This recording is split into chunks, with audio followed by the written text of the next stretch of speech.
Si durante años hiciste exactamente lo que se esperaba de ti, cumpliste sin preguntar, te exigiste incluso cuando nadie miraba y aún así hoy sientes que algo no encaja del todo, no es debilidad, es conciencia llegando tarde.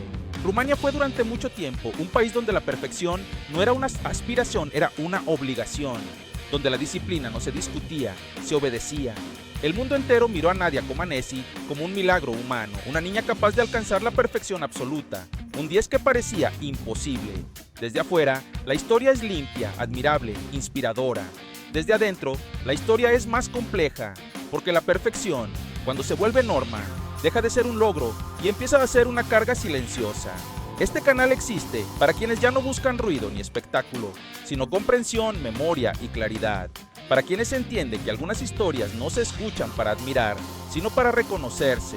Nadia no solo fue una atleta excepcional, pues sí es el símbolo de un sistema que enseñaba muy temprano que fallar no era una opción, que el cuerpo debía obedecer incluso cuando dolía, que la emoción podía esperar, que la infancia era secundaria frente al resultado.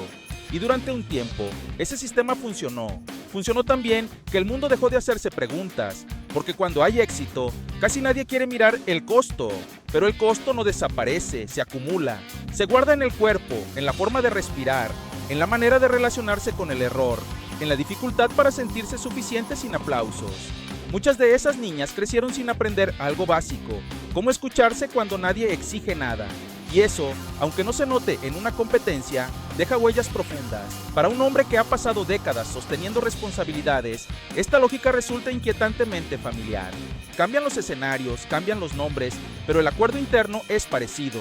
Mientras cumplas, vales. Mientras resistas, perteneces. Mientras no te quiebres, nadie pregunta cómo estás. Y durante mucho tiempo eso parece funcionar. Da estructura, da identidad, da sentido. El problema aparece cuando cumplir deja de llenar, cuando resistir ya no alcanza para sentirse vivo.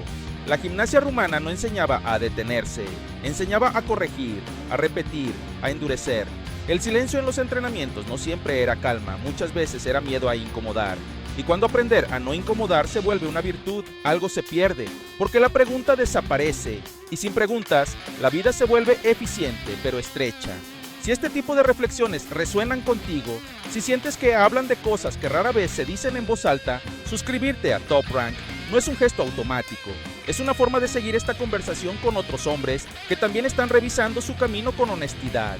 El problema de la perfección sostenida es que no deja espacio para el error humano, y sin error no hay ajuste. Sí, sin ajuste no hay evolución.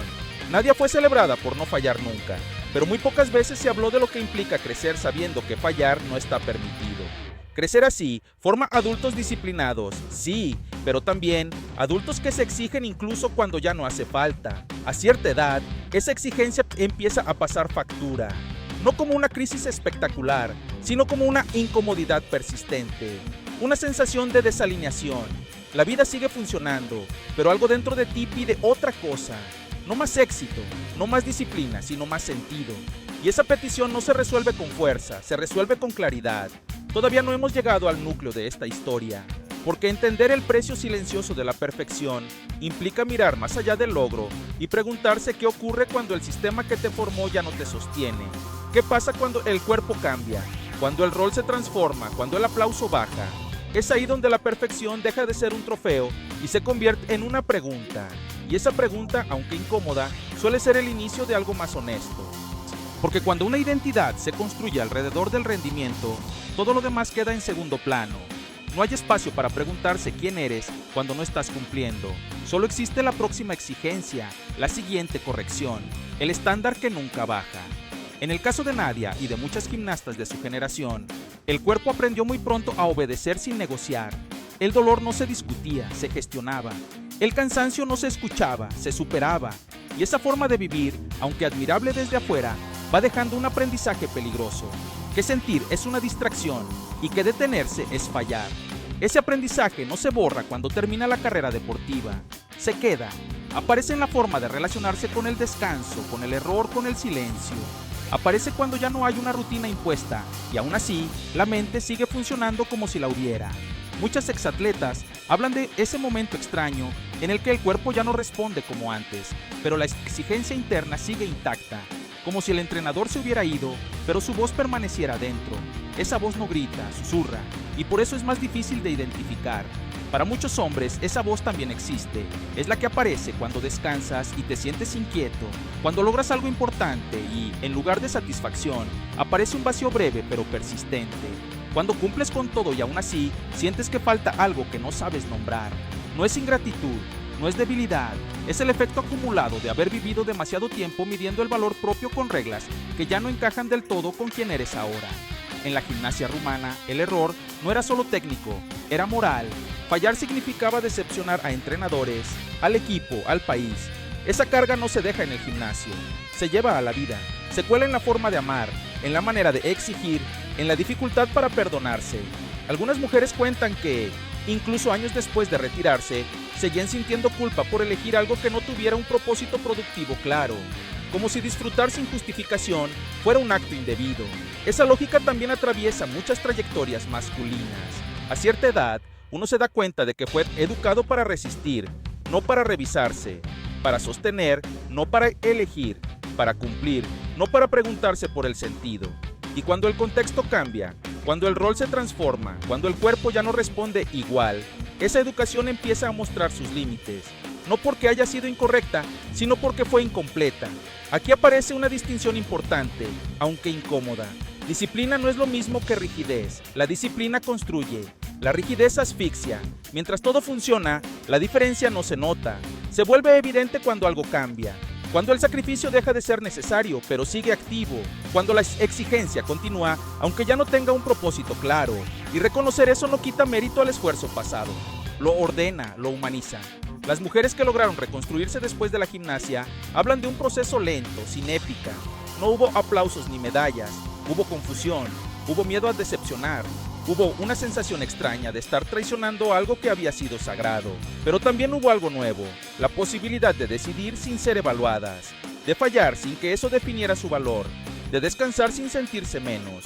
No fue una victoria visible, fue una reconciliación interna. Esa reconciliación exige honestidad, exige aceptar que no todo lo que te hizo fuerte te hace libre, que algunas formas de vivir fueron necesarias en su momento, pero no tienen por qué acompañarte para siempre.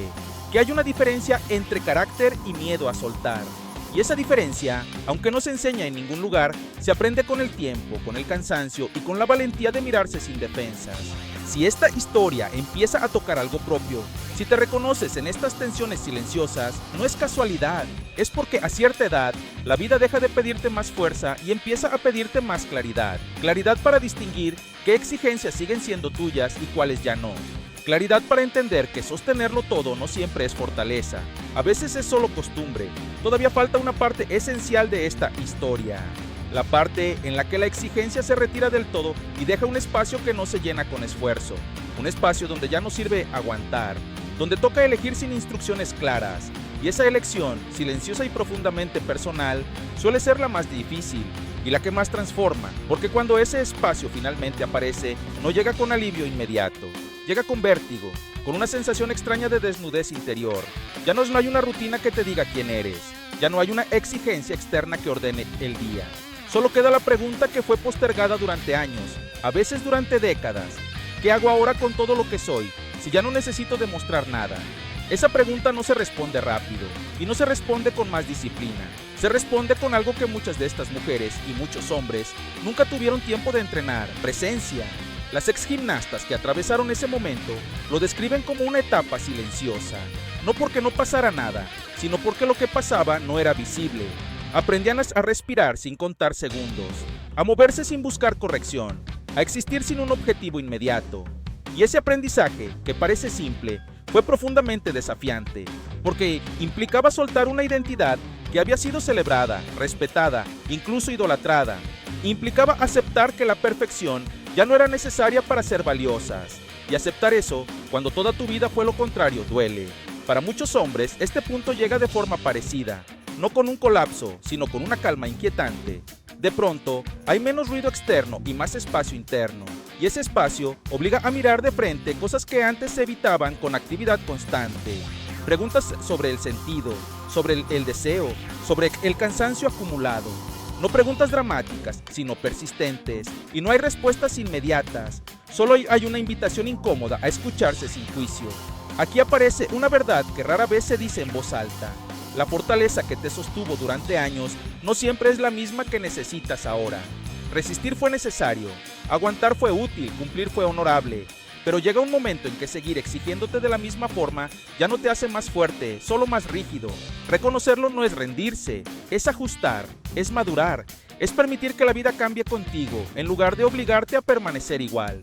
Nadia Comaneci fue celebrada como símbolo de perfección absoluta, pero su historia vista con distancia también habla de lo que ocurre cuando una persona es moldeada demasiado pronto para no fallar nunca. El mundo recuerda el 10 perfecto, pocos recuerdan lo que implica crecer sin margen para equivocarse, y esa omisión no es casual. Preferimos admirar el resultado antes que entender el costo, porque entender el costo nos obliga a mirarnos. Tal vez por eso estas historias resuenan con tanta fuerza en quienes ya han vivido lo suficiente, porque ya no se busca inspiración superficial, se busca comprensión, se busca sentido, se busca una forma más honesta de habitar la propia vida, y eso implica revisar viejas creencias. La idea de que parar es fracasar, de que soltar es perder, de que bajar la exigencia es traicionarse. Con el tiempo, muchas personas descubren lo contrario, descubren que hay una dignidad profunda en elegir distinto, en escucharse, en permitirse ser completos, no impecables. Hay una belleza particular en esa transición. No es la belleza exacta de la perfección, sino la belleza serena de la coherencia, de alguien que ya no necesita demostrar nada para sentirse suficiente. Esa belleza no se exhibe, se siente y suele cambiar la forma en que uno se relaciona con los demás, con menos exigencia, con más presencia, con una calma que no nace del control sino del entendimiento. Si has llegado hasta aquí, si esta historia te acompañó sin ruido y te dejó pensando, quizá tenga sentido seguir este diálogo. Top Rank no es un lugar de respuestas rápidas, sino un espacio para preguntas que valen la pena. Suscribirte es una forma de no dejar estas reflexiones en silencio, de compartirlas con otros hombres que también están revisando su camino con honestidad, sin máscaras y sin prisa.